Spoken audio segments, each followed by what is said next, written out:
So then let's talk about the elephant in the room, right? Okay, what's the elephant? The elephant in the room is the album called Hype.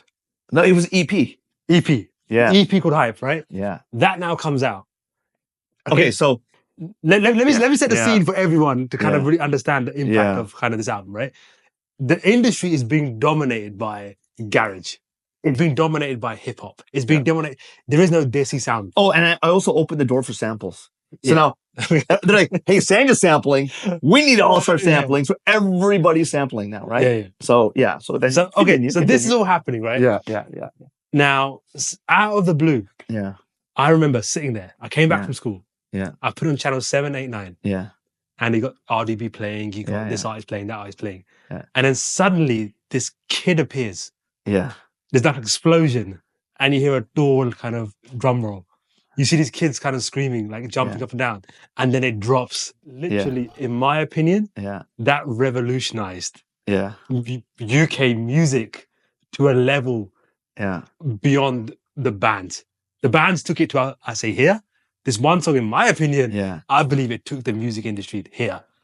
Because this one song, every radio station, every wedding, every Mela, but you're not even in the video. And then to add, now this is where the elephant in the room comes, is such a success of a song. Yeah. No one knows who the singer is. No. They think this kid is this. I thought the kid was a singer. I looked up to this kid, thinking that, he's amazing. Yeah. Right? I mean, we found him a couple of years ago, right? Yeah. And then it becomes a campaign against Sanj about, he should have put me in the video from the artist. There was interviews. Well, not the label let me down. And that was Lembert, right? Lembert wanted to be in the music video and he wasn't. Now, that's this kind of, I've set the scene now.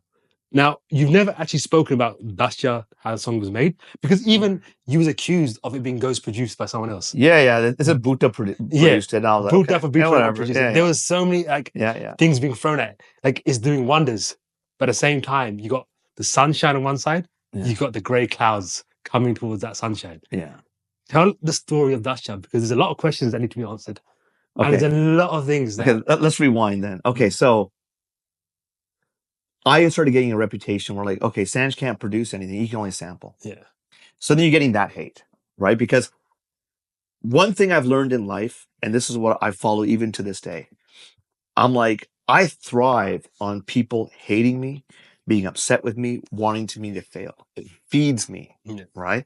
And the best way to get back at anybody that hates you, doesn't like you, irritates you, anything, is just be successful. If you're successful, it will burn them to no end inside. Yeah. And I enjoy that. So I'm going to be successful. So what happened was, when I was getting all the hate from all the sampling, I said, okay, I want to do a song with no samples. So Kay was on the record doing live percussion, Tubbsy doing live percussion, Devraj Jessel did Tumbi Algozi, okay? Everything was from scratch. And I'm saying, okay, now, I'll even go before that. So Lembert story, right? Yeah. Okay. So I don't have an issue with Lembert. He's always been kind to me every time I've met him. And I've always been respectful to him. But I don't know what story he tells people. I'm only going to tell you the actual truth. Yeah. And everyone can go back and fact check it, because this is what happened. So there was a guy, big up to Donnie. So Donnie would come, this guy Donnie, he would always be hanging on Soho Road, but he was linked in with the Freshies. So whenever a singer would land from Punjab into England, right, Donnie would know. And Donnie would bring him to the studio. Like all the labels. Like he would, okay, I'm going to take you this label, this label, this label. Because all they want to do is let's record vocals, right? And so he'd come to Envy, so-and-so singer. I said, okay, what song? Let's go through some songs. Okay, I'm going to record these 3 or 4 songs, blah, blah, blah. And it was it was just like a revolving door. Like a Weber, Yeah. And so when Lembert came, at that time, I think one of the Sahota brothers got signed to Envy. And so Lembert was singing for him, went to other labels. And you got to remember, I think Lembert was in his 30s. He wasn't he was older than all of us. And he was already no name in Punjab, wasn't making it. And he was singing songs before Dasya, right? It wasn't like Dasya was his first song he sang. He'd been singing for years. right? And the thing is, all of them were shit songs. They didn't sell. No one liked them. They didn't work. So now he's living in England. He comes to the studio and has a conversation with me. And he goes, listen, bro, I need a hit. Like, I need to eat, right? Can you help me? I said, okay, let's do a song. But we're going to do it all from scratch. Because I'm thinking, you think I sample? Now we're going to do it from scratch. Yeah. So I had this idea. Everyone's doing garage. We're going to do hardcore Bhangra. Yeah. Right? Like, we're going to do hardcore. And I remember, because I had these like $300 Polk Audio speakers that I would mix on, right? And I was like, I'm going to make the bass so thick. Even if you listen to that song now, there's no song that's got heavier bass than that song. Because I'm going to crank this thing up, right? All you can hear is darn, darn, darn. That's it, right? And so so we're going through songs, we're working on songs, right? And then I'm saying, shit. Oh, that's really shit. I said, what's your problem? Why are you always stuck with these major chords, gay stuff? I would be like, I don't want to hear this crap, right? And then we come down to start working on Dust Jar, right? Yeah. And I'm like, okay, this is the song, right? And I record it, right?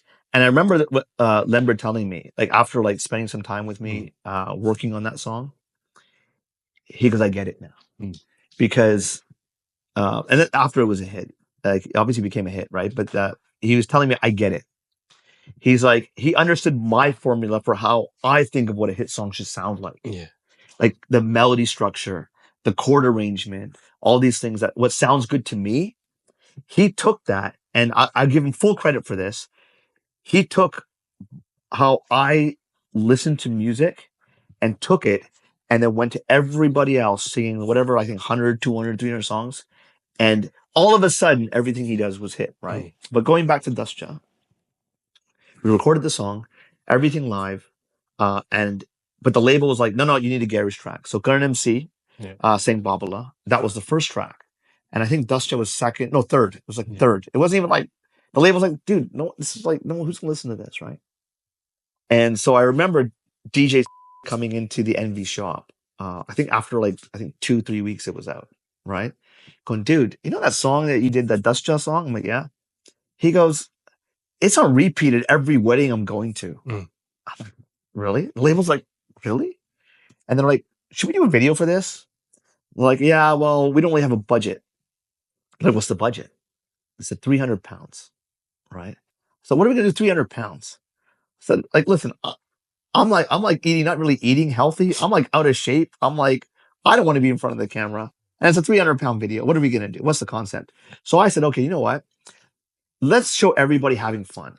So we called up a few people and said, look, bring all the college kids, right, to this venue, right? And let's just shoot. And I shot it. So Dust Jar video was shot by me. Yeah. Right? Directed and produced. And edited. I edited the video on the IMAX that look like lamps. Yeah. The white ones, right? And so... You had no experience of like... No. I was like... I didn't have... I kind of failed forward my entire life. Yeah. So for me, it was like... how hard can it be, right? Yeah. So we go to a club, blasting the song, everyone just having such a good time. Yeah. And we shoot the video, right? And so the guy in the video, Rico... The kid. Right, yeah. He was in the Babala video as a dancer, which was the first... we shot this video, and he's doing break dancing and everything. And I think he worked at some jewelry store or something. Yeah. So I walked down to the jewelry store, and I go to Rico. I say, listen, we're doing another song, but like, I don't know what's going to happen with it. It's a really cheap video. Right. I didn't have Limber's contact information. Like, I didn't know. So I said, look. You or the label, no one had. Well, no, I think the label must have had it, but like I wasn't like friends with Limber or anything like that. And he came and sang a song, and we talked, and we did the song and everything. But he was off recording with everyone else, right? Like, it wasn't like he was like loyal to me or like Sanj is my producer. It was nothing like that, right? Yeah. Because he had a few flops before Dust Jar. No one really wanted to work with him, and so he would always like he was on the hustle, right? So I said, okay, Rico, here's a song, lip sync it, right? He goes, cool. what's the worst that can happen? Yeah. Because no one expected anything. So there was no expectation, right? So like no one wanted to be in the video. Like I didn't want to be in the video. I was like 300 pounds. I just did Tenu Bolundee was a massive hit. Great video. Why would I want to be in this thing? So I'm not in the video. Lember's not in the video. It's a bunch of kids. And I remember the guy that was like doing the Michael Jackson thing with the hat. And he was wicked. He made the video. I was like, oh, we need to shoot. I need to focus on this guy. I'm going like, oh, do it again. And he's doing his whole Michael Jackson thing and whatever, right? And so the video comes out, right?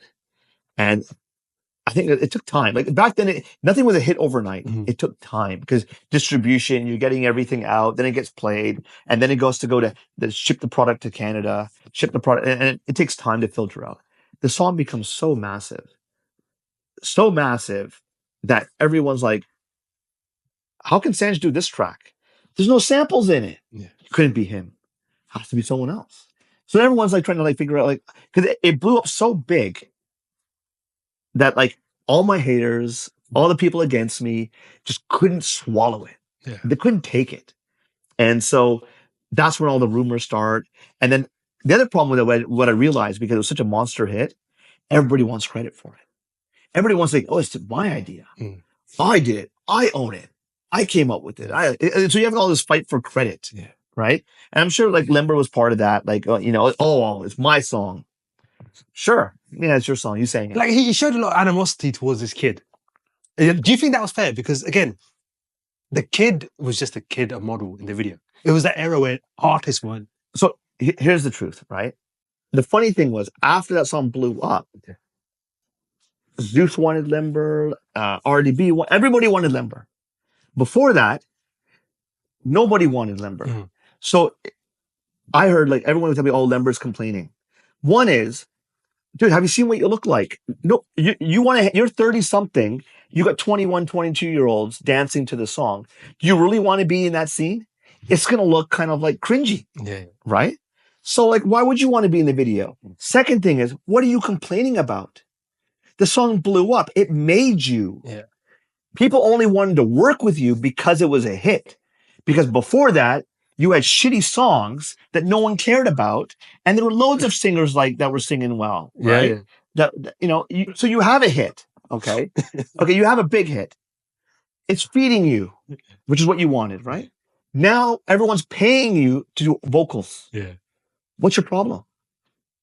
Like, what is your problem? Like, at what point? So now you wanted to be in the video with a bunch of like 21, 22-year-olds when you're 30 something? Yeah. Like, that isn't a good look. So what's the problem? So when people complain about that, I laugh. Because I never worked with Lember after that. I had no interest. I don't care. Yeah. Because I'll go on to someone else and give them a hit. I was giving everybody hits. Yeah. For most of my career, I would give everybody hits. I got another 100 hits in this head. I'm not worried. Right? So why are you worried? If you're so good, why are you worried? And he's obviously, Lember's on many hits, man. Like many. But that's after me. It's fair to say it's after me. It's not before me. The catalyst started from Dustja, yeah. No, the catalyst is me. Yeah. Right? The result is Dustja. Yeah. And because of that, he, like I said, the one thing I give him credit for is spending time with me. He knew after that, oh, I'm going to take that Sanj formula in his head and milk that. All of a sudden, he's got hits. Yeah. It's not a coincidence. It's a reality. Right? And he should be thankful that happened that way, because his career's been amazing. He's done so many hits. He's a living legend. Yeah. Right? And if you're going to complain about the small stuff, oh, the label did this to me, this person did this to me, stop being a whiny bitch. Yeah. Like, stop. You're a legend. Everybody knows your songs. What are you complaining about? Yeah. So move on. Yes, I Have an Opinion podcast. Its owners and associates take no responsibility for opinions or statements made by Sanj Singh, its co-hosts, callers, or their guests. Yes, I Have an Opinion podcast is meant for entertainment purposes only. It is not our intention to libel, discriminate, or annoy anyone. If you get annoyed, just tune in to something else.